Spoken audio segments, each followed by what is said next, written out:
మరి ధ్యానం కుదరాలంటే ఎన్నో విషయాలు తెలుసుకుంటున్నాం, మరి ధ్యానం చేసేస్తున్నాం. కానీ మన లోపాలని సరిదిద్దుకోవాలి. ఎప్పటికప్పుడు చెప్తూనే ఉన్నాం, విచారణ ఉండాలి, అనుభవం ఉండాలి. ఆ విచారించినప్పుడు ఆ విచారణలో మన లోపాలు అర్థమవుతాయి.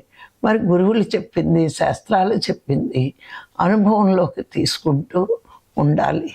ధ్యానం కుదరలేకపోవడానికి అంటే ఇక్కడ ఏది అయితే శాస్త్రాలు మరి గురువులు ప్రామాణికంగా చెప్పారో అది నిజమని నమ్మకం ముందు ఉండాలి మనకి. గురువులు చెప్తున్నారు అంటే వాళ్ళ జీవితాన్నంతా అధ్యయనం చేసి, ఎన్నో శాస్త్రాలు అధ్యయనం చేసి వాటి సారాన్ని శిష్యులకి చెప్తూ ఉంటారు.